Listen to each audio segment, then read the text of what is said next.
Hi there, I'm Luke Belcourt, and I'm going to be reading chapter 1 of my new adult LGBT adventure fantasy, Witches of Merchant City, which is about a coven of witches living in Glasgow.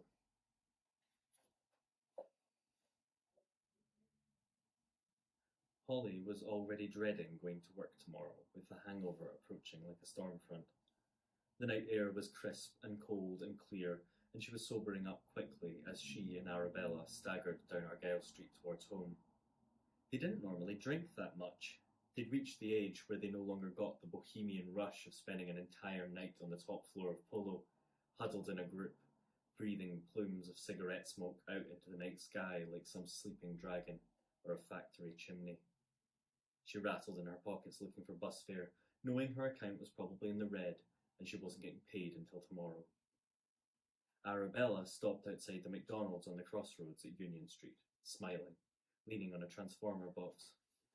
She looked that bleary-eyed, blissed-out way when you'd left the party at just the right time. With her back-combed hair, her frayed skirts, and her willowy legs, she always looked like she was posing for an album cover. "You wantin' food?" Holly asked. "Nah." "Why'd you stop then?" "Just soaking it in." She looked up and down Union Street and back along Argyle Street the way they had come. "You know Argyle Street has a typo in it." "What are you on about?" "It's supposed to be 2 L's, no E. It's a surname. The longest artery in the city centre, and it's had a typo so long that it's just its name now." Holly laughed. Why do you care about this stuff so much?" "Because we walk down it every day. Thousands of people do, charging it up." Holly rolled her eyes.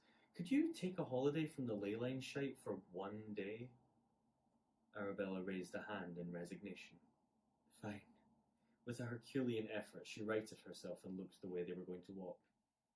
"But look," she said, "they split the street in half, jammed a motorway down the middle, and then, for 30 years, they left a bridge hanging over the bypass that goes nowhere."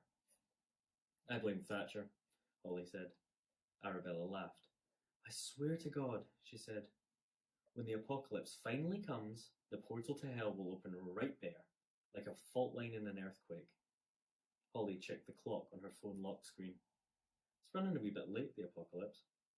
Arabella sighed, like she always did when she knew she wasn't getting through. Holly beamed at her.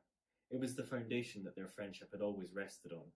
Arabella was all fairies and ley lines and chakras, and Holly was steel cap boots, a mullet, and don't fuck with me. "Come on, Samantha Stevens," Holly said, taking her by the arm. "I've got work in." She checked her phone again. 5 hours. Jesus. "I've got a lie in," Arabella said smugly. "Call in sick." "I can't, I'm already on thin." Something collided with her back with a crash. Knocked from her feet, she hit the ground hands first, the cold, wet kiss of the concrete on her palms, at once making them numb, tingling, prickling. Getting to her feet again, she smarted, wringing her hands to try and bring back the feeling.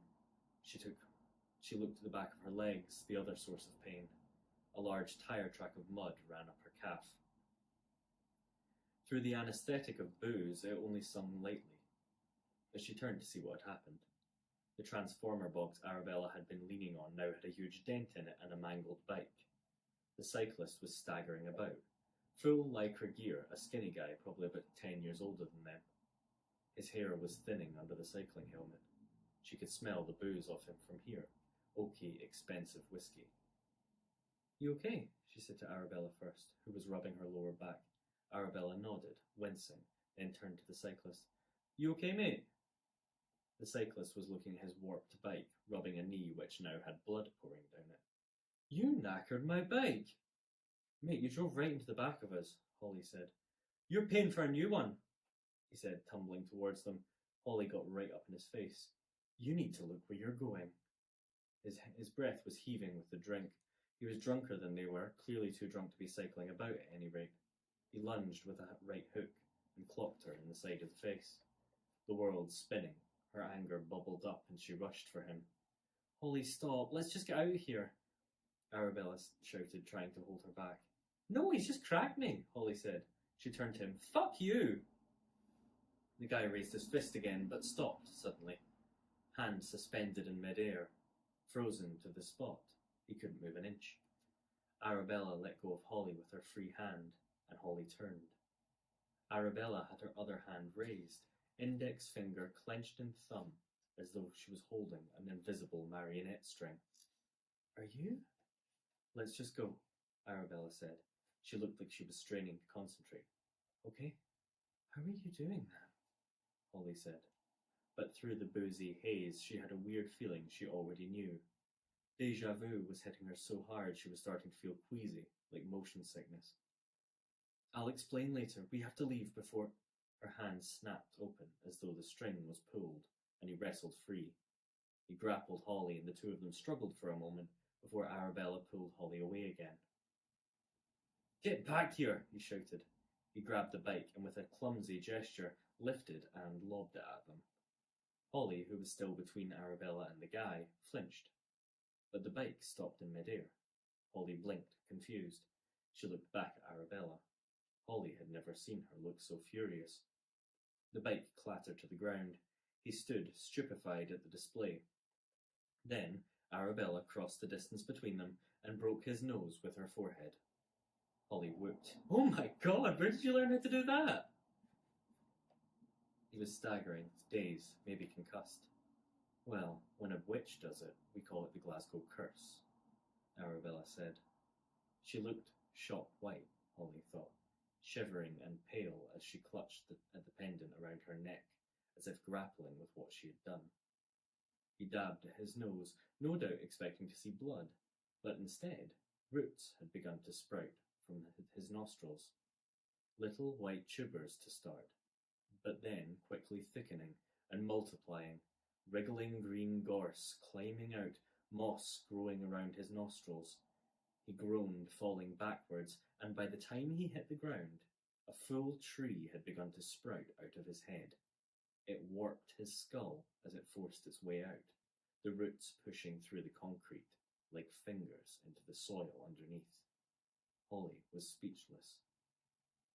"Dear green place," Arabella said. She rubbed her head, hissing through her teeth like she had a headache coming on. Holly could feel all the blood draining from her body. "How did you do that?" "Let's just go before anyone finds us," Arabella said, grabbing Holly's hand. She was clammy and cold, terrified. "Come on, he'll be gone by morning. The city will absorb his nutrients." But Holly was transfixed. The tree had embedded itself in the building, growing into the foundations. It was starting to bloom now, gentle green leaves. The man's body jutted out from the base by his neck. "Arabella," Holly said, holding both her friend's arms. "How did you do that?" "Well, Glasgow is a city which prides itself on being made out of people," she gulped. "People, it turns out, make very good compost." Holly stepped back, looking up and down the pavement, the walls. She was suddenly aware of all the other plants growing out of the buildings on the street. In the city, Glasgow was full of them. Old Victorian buildings with trees bursting out of their foundations, out of the walls, branches spilling out into the street. Houses reclaimed by nature, with people still living in them, like squirrels in an old oak. I don't, Holly said. "And I'm sorry, Holly," Arabella said. Holly's headache was starting to get even worse now, her head pounding like a steel drum, her mouth starting to salivate like she was about to bulk. "But I'm afraid I can't let you remember this." Holly turned back to her friend just in time to see her wave her hand through the air, and the next thing she knew, she was waking up in bed with a hangover. And that's chapter 1. Thank you very much for listening. Thank you for watching this reading. Find more Indie Author Reading Library performances on our YouTube channel, along with our Meet the Author interviews and recordings of previous panels. Hit subscribe to get notifications for every new video. Find us at glasgow2024.org and as Glasgow in 2024 on Facebook, Twitter and Instagram. Check out our cool merch on redbubble.com/people/Glasgow2024/shop. and consider joining by emailing volunteers@glasgow2024.org.